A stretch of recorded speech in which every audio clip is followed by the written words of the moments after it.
crimes worse and worse. Jeff, I'll tell you how many times you think I got robbed growing up, 22 years, never steal nothing in my life, absolutely never being, and I'm not telling you this because we are on recording this. I'm telling you this from my heart. I have never done anything illegal in my life. Right. I haven't even smoked pot in my life. Right. And what I had to be involved in 6 different shootings. But I was a teenager. Where am I supposed to live? Incarcerated in my own house? So I was refusing to live that way. So I would go out and do all these things that I like to do. And I was involved in 6 different shootings. 6 of them. That's enough to wake you up and be like, I gotta go. Yeah. I mean, is that? I mean, it sounds like that's genuinely what drove you to leave, right? Was the crime? The inflation and crime, absolutely. That's the 2 biggest reasons. Americans are capable of achieving extraordinary things when they have the freedom and opportunity to do so. This is American Potential. And here's your host, Jeff Crank. Hey, thanks for joining us for another episode of American Potential. Thanks for being with us. Look, Venezuela, at one point in its history, had a booming economy to the point that it attracted people from around the world to move there. Now, today's guest's story started when his father moved to Venezuela and was able to open some businesses and purchase land. But as the country went through a change, having the businesses and land made his family a target for the government. Growing up, he and his family were comfortable, but he also saw the poverty that was all around him. So when he had the opportunity to come to America, he took it. His family remained in Venezuela, but after his father had an incident with the government, he knew it was time to leave. It is sad that what happened to his father isn't unusual in Venezuela. And I want to welcome Gordo DeCastro to the podcast to share his story. Gordo, thanks for being with us. Oh, you're very welcome. Pleasure. Thank you so much for inviting me. Yeah. So first of all, I understand Monica was doing some research with you. You almost played baseball at the University of Florida. Correct. I got an invite to play there, but it never happened. It was currently a really bad injury. So I didn't even make it to anything there. So I was telling her that it was just an invitation and I couldn't even make it to the tryout. But the University of Florida, the invitation was also, the treatment so good. It's unbelievable. Great people. That's the reason that I came back here. Yeah. Did you grew up playing baseball in Venezuela? Everyone in Venezuela grew up playing baseball. That's only we do. Yeah. But you're a soccer fan now too, right? Oh my gosh. Yeah. I grew up with 2 cultures. So my father being Portuguese, my soccer fanatic, it came about from my dad. Growing up in Venezuela, the baseball came from Venezuela. Growing up in Venezuela, I would come outside with a soccer ball and everyone is playing baseball. So I kind of like, you have to learn how to play baseball. If not, so a lot of people that tell me that I was better in baseball, I didn't believe that. So I almost pursued more soccer than baseball. And there you go. I didn't make it to both. So, but it's all good. I grew up and learned. That's a lot of people that do. Yeah. Well, let's talk about Venezuela a little bit. Talk about why your dad decided to move to Venezuela and what the country was like at the time that he arrived. It was a decision that he made. He was in Brazil by himself. He actually moved from Portugal to Brazil, stayed there for 10 years. And, the communication on the 70s, 60s and 70s, they were not the same. So my family from his side, my grandfather, uncles, they all leave Portugal, went to Venezuela to get a better life. When they started opening the business there, they required my father to help and to move from Brazil to Venezuela. That's what happened. So he moved from Brazil to Venezuela. So when he got there, he enjoyed the family business, supermarket and a bakery store. And they did that for a long, long time. The kindness of my family from Portugal, they was so unbelievable kindness. they will open business and also help the community at the same time. So growing up, seeing that since the beginning of my life, how to help people, and they were comfortable and they're still helping people. And there was not enough to stay there. So they couldn't handle anymore. After my father was kidnapped, basically it was over. But it was many, many years that my family worked so hard to keep those businesses open and help the community. My father owns the most important bakery store in that neighborhood, which is, I don't know if y'all know that, Petale, which is one of the hoods or the neighborhood, whatever you want to call it. One of the largest in Latin America is that neighborhood. It was so big. And my father's bakery store, it was the biggest wholesale distributor for the whole neighborhood.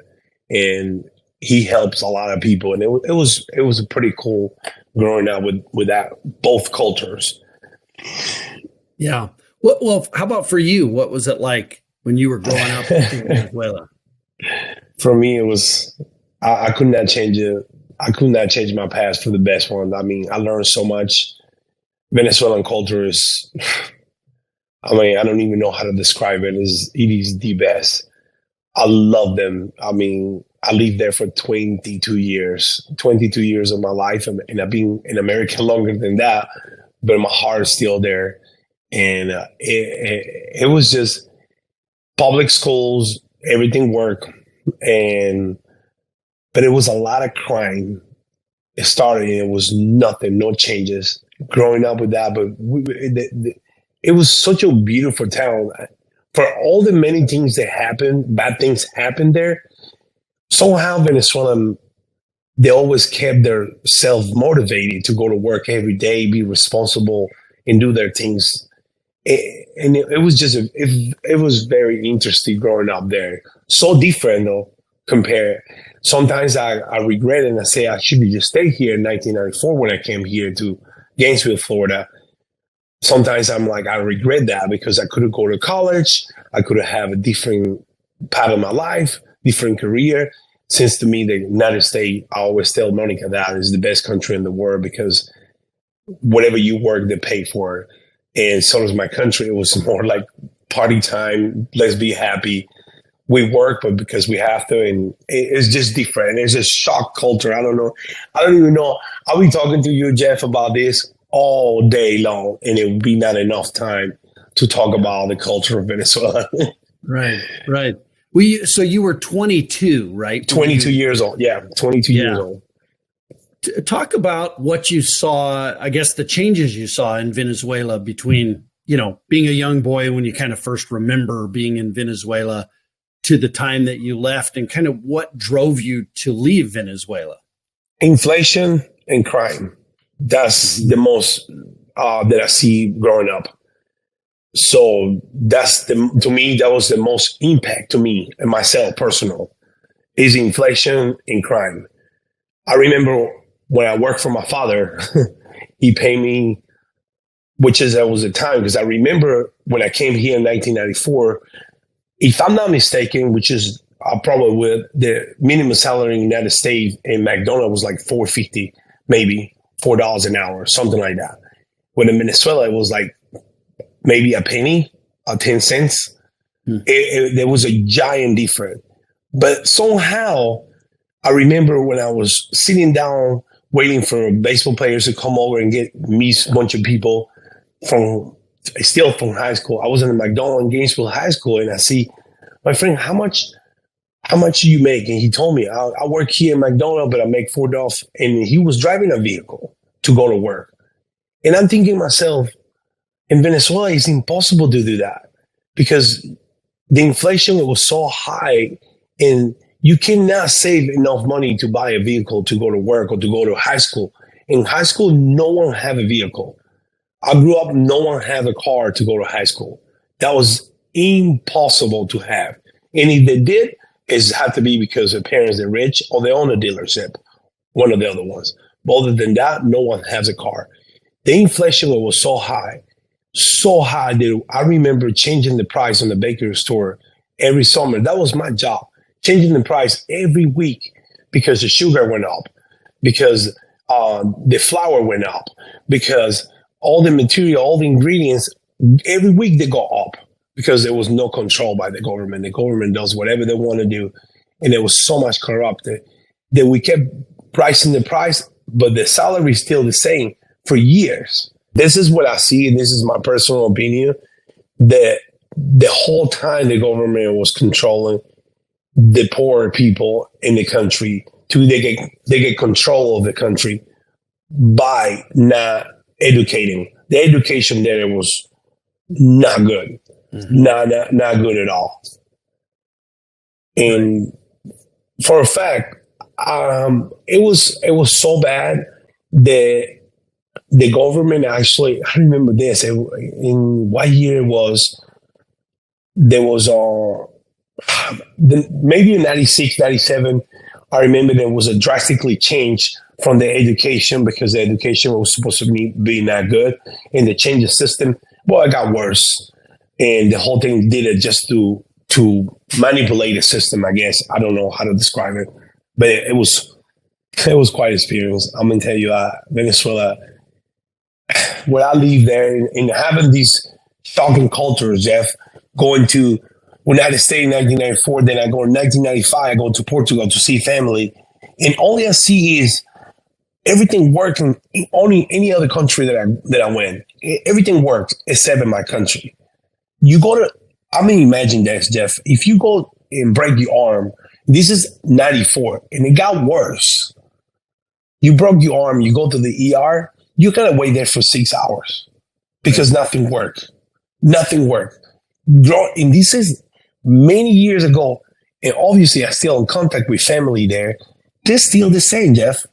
It's still the same. Wow. Nothing, absolutely nothing worked. Someone died, good luck with that. The body stayed there for a week and a half in the freezer. The family members, I mean, I can go on and on. Absolutely nothing. And the crime's worse and worse. Jeff, I'll tell you how many times you think I got robbed growing up, 22 years, never steal nothing in my life. Absolutely never being, and I'm not telling you this because we are on recording this. I'm telling you this from my heart. I have never done anything illegal in my life. Right. I haven't even smoked pot in my life. Right. And what I have to be involved in 6 different shootings that try to steal my vehicle. And that, to me, personally, it was enough. Obviously, I was in the street. I was a teenager. I wanted my dad to give me a good car. He was comfortable. They have different vehicles in the car, in the house. So I will go out and party. I get it. I was a late night. You're not supposed to be after 12 o'clock. But I was a teenager. Where am I supposed to live? Incarcerated in my own house? So I was refusing to live that way. So I would go out and do all these things that I like to do. And I was involved in 6 different shootings. 6 of them. That's enough to wake you up and be like, I gotta go. Yeah. I mean, is that? I mean, it sounds like that's genuinely what drove you to leave, right? Was the crime? The inflation and crime absolutely was that's the 2 biggest reasons. Jeff, if I work on my work ethic. It comes from my father. I will be in a bakery store at 6 a.m. Okay. Work till 2 o'clock because you produce bread, and then you have to wait to the bread rise, and then you put it on over. That's a different shift. So I will work for 6 a.m. to 2, go home, eat, and I start my second shift in a pharmacy that my dad owns from 4 a.m. till 11 o'clock. So I work all the time, and I couldn't even buy for my own self. I couldn't even buy a vehicle, living in home, Jeff. So I'm like, I'm not rocket science, but these maths don't add. How can because my family's, it was from Portuguese side, I get to see all these kids, they have these brand new cars because the dad given, all these families have the possibility to buy this car, but I want to do my own thing. I want to work hard and get my own stuff. I couldn't do it, Jeff. Buy my own apartment, or rent my own apartment, get my own vehicle. I couldn't do it having 2 jobs, and 2 good jobs. Now was not just working in the factory. I'm talking about I work behind the counter, with medicine when I was only 18 years old. That job will pay you good money. And I work in production on my dad's bakery store. That will make you good money. And that was not enough to buy nothing, not even my own clothes sometimes. Because first time I bought a pair of Jordan, it was here in America because I was afraid to get shot in Venezuela growing up. Right. So that's the two biggest reasons that I moved to America. It was because of inflation and crime. Yeah. That's it. And you were 22, and I've met other people who have moved over here. I did a show a while back with Sarah Hatimi from Norway, who came over when she was 18 years old. So, but that's interesting that someone will do that. I mean, you left your family. You had to leave your family. You literally had to choose between staying with your family, who I'm sure you loved and continue to love, right? You had to leave them. Jeff, please don't make me cry. Yeah. Jeff, don't make me cry. I won't. But that's a difficult decision for anyone, right? To make. Absolutely. And that yearning to have a better life is strong enough to cause you to make that decision to leave your family to come to a foreign country that you didn't know anything about, right? Mm-hmm. Absolutely. And I always mention it to my father. My father has always been an American fan. He loved North America. He always talked so good about it. He encouraged me, but he still didn't believe me that I will move on. But I basically did the same thing he did. No one else went to Brazil because it was an easy path. My dad said that was not just easy. It was a bigger country and it was the same language. I speak Portuguese. So I went to Portuguese. For you, it's difficult because Jeff, I'll tell you what, one of the biggest challenges I had in America is to learn English. That was so difficult, but that was the biggest thing I had. My dad said, you did it. But I was encouraged from my dad because he loved the culture. He said, Gordo, you go there and you work and you will be able to do all these things because the country will get you back. In that country, this is why he said, have the best in the worst. So you pick the best. And as a big country, you're going to be fine. I'll never forget this. My dad always encouraged me to move here because the opportunities that I have here, it was not because money. Like you said, Jeff, it was the toughest thing I'd ever done. I remember, I'll tell you this one really quick. When I got to the airport in Miami, the last time I came here, the immigration officer asked me, how long you going to be here? And I'm straight tell you, I told him, no, I'm just going to be here for 2 days. I was straight face, Jeff, straight face. Right. 2 days. I got these planes by myself that I pick up. I'm a big off-road fanatic. So I always have Jeeps and stuff. So I got this magazine, 4-wheel power magazine. And I circled the parts that I'm supposed to buy in Tampa. And I told all these things about it. So he let me go in. So I walk in. Everything was fine. So I was supposed to go from Miami to Orlando to meet with my dad's friend. He lived in Orlando at the time. And I jumped on this bus from Miami to Orlando. And I remember jumping on it and it takes whatever hours. And then I realized that was it. It was not coming back. I'm done. I leave everything behind. That was the point that I understood that everything is done. Jeff, I started crying like a baby, crying nonstop. This lady, obviously I didn't speak English. I know she was telling me, what's wrong with you? But I didn't understand what she was trying to say to me. She kept touching me and stuff. And I kept crying like I was almost couldn't control myself because I was crying so hard. Because I knew it that I was not coming back. I knew it. Because it was the toughest decision I ever made is to move to America by myself. Yeah. The toughest. Yeah. Well, when you moved here, and I love asking this question, I do a lot of interviews with people who immigrated to the United States, and I love doing them because we take it for granted in America of all the wonderful things that we have, the liberty, the freedom, the opportunity, all those things. We just wake up every day and it's right in front of us, right, in America. So we forget. So it's great to talk to immigrants who came to the United States for that purpose so that they could have that same opportunity. What was something that surprised you when you came to America? I ask that question, and people sometimes they'll say, all the different kinds of cars, or I went into a Walmart and it was just, all these different kinds of spaghetti sauce. Or, what was it that you think back on and you say, man, that really surprised me about the abundance of America? Well, remember, everything changed right now, Jeff. But when I moved here, the biggest shock to me is how safe the country was. That to me, they did it. For me, it was a little different. A lot of people that move here because money, different opportunity. I moved here, but literally because I couldn't do it with a crime anymore. I was done. Right. I was literally done. Come on, six time being involved in the shooting. Come on, I think I'm gonna get it one time. You know what I mean? Or became someone like them, became someone with the calluses in the heart and not afraid to kill someone, have a gun in your head, just not afraid to shoot someone. I said, that's not me. So when I moved to America, I feel it was a shock to me to leave a car open, to fall asleep when you get drunk and the whole apartment is open. And you're not supposed to get drunk. you understand what I'm saying? That's sorry, Jeff. That's all right. When I moved to Tennessee, this happens to me. I started hanging out because I'm like, I gotta hang out with the people because I wanted to learn the language. I wanted to learn how these people live here.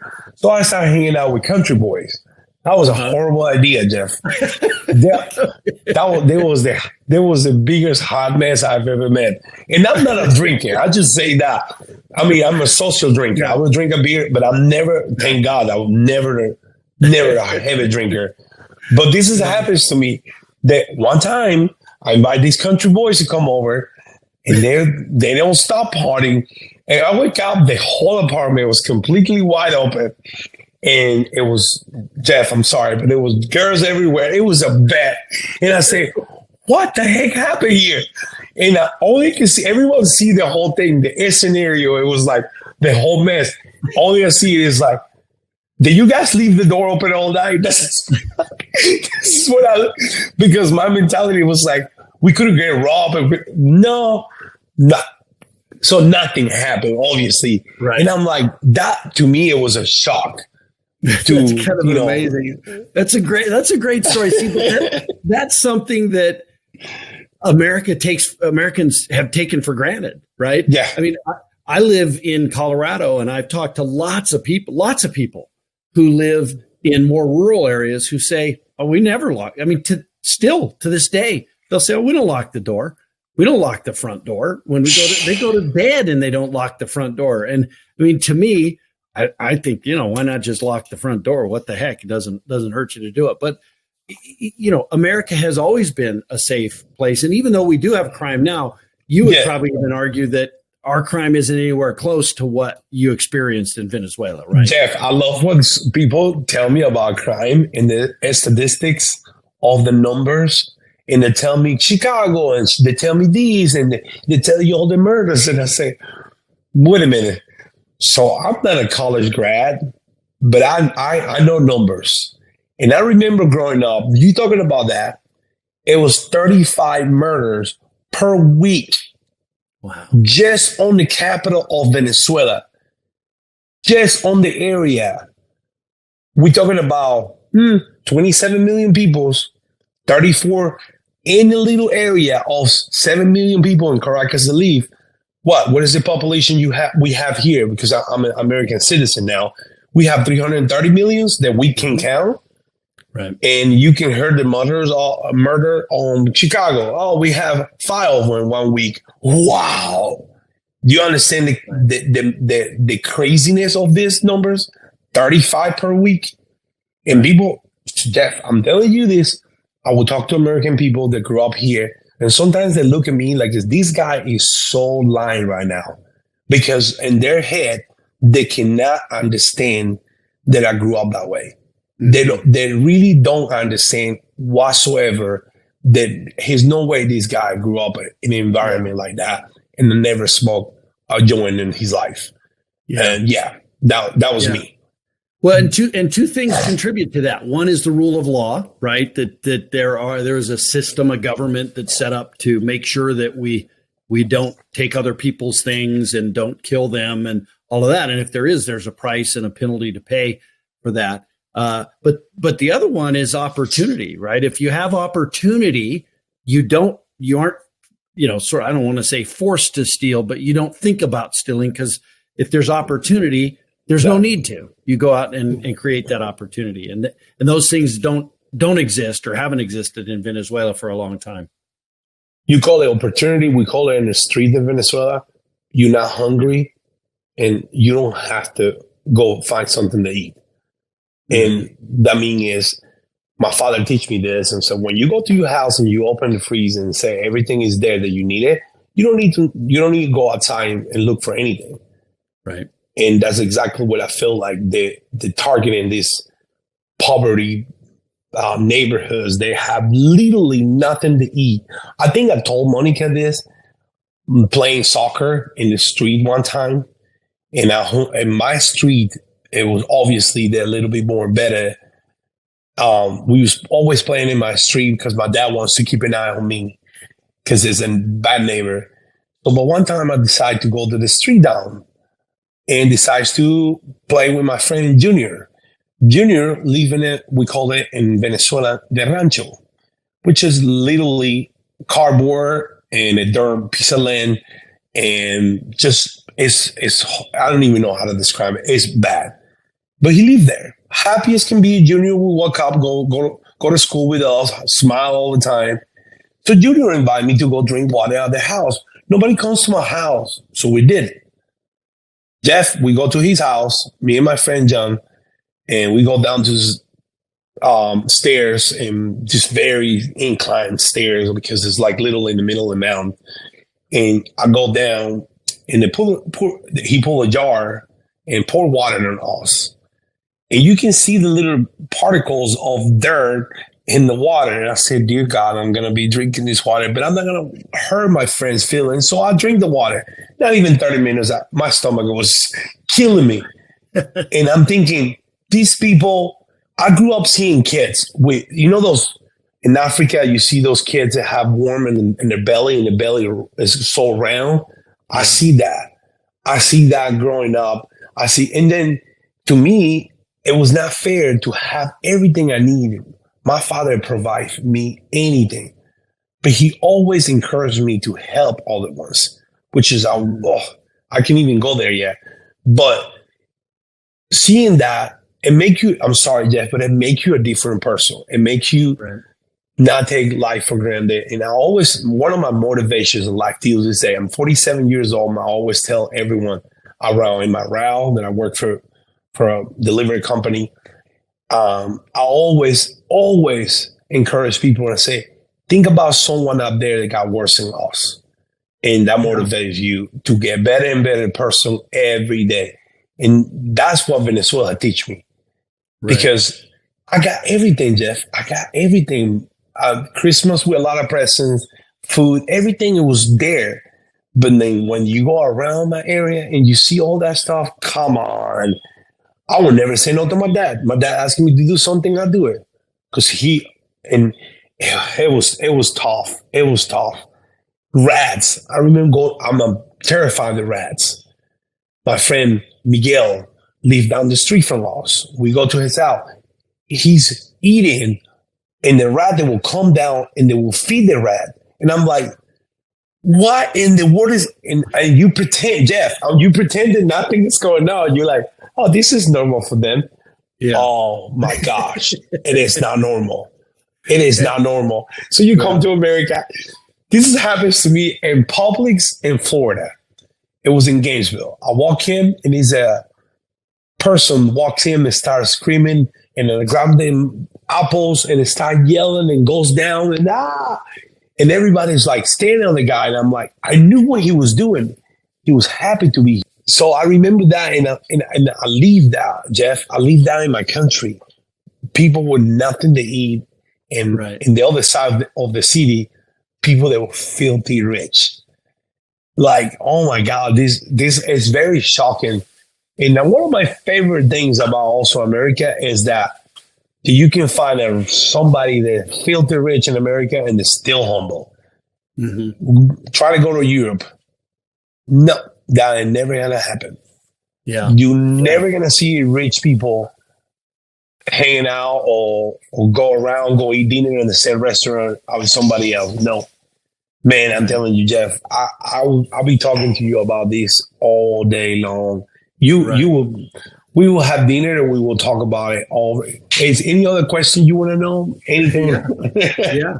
Well, look, I mean, I want to talk we don't have too much time, but I wanted to cover this a little bit. While you were living in the United States, your dad was actually kidnapped by the government. Can you talk about that? Yeah, of course. 2010, I started working for the company that I work. I still work for that company. That's actually,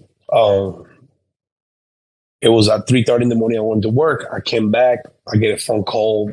Your dad is being kidnapped. Jeff, I didn't know what to think. Like my whole body shut down. Like I was not crying. I don't know if I was afraid. I was here. And something telling me he's going to be fine.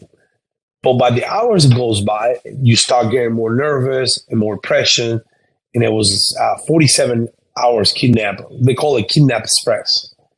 So they asked for a ransom, I think $200,000. We didn't pay the 200 American dollars, not Bolivares, not their coin, $200,000.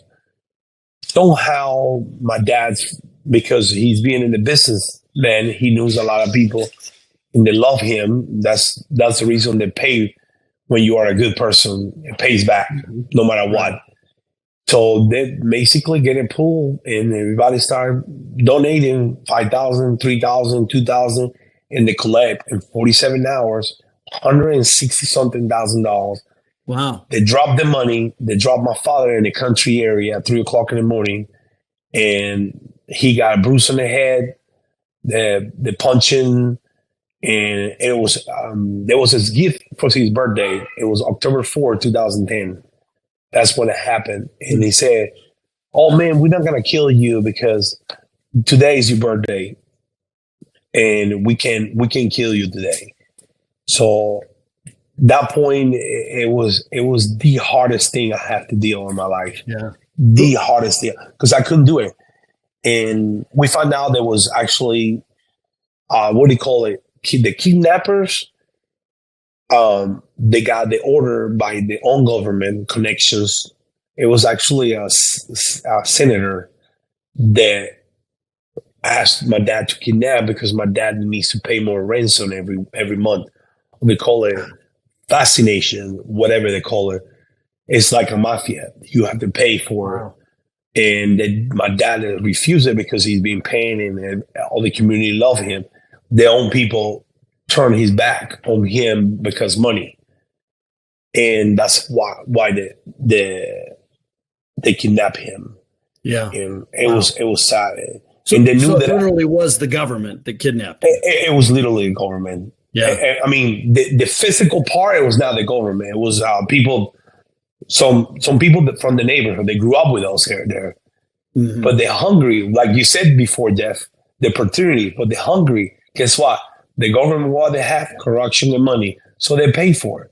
I want you to do this job for me, and I'm going to pay you for this. Oh, guess what? They're going to do it. Jeff, they knew that I was here. They knew that I was here. It was like, we knew Gordo. Gordo is in the United States. I don't think we would have done it if Gordo was here. That's what they told my dad. Wow. So they basically targeted your dad because you lived in the United States. You feel that way? Both.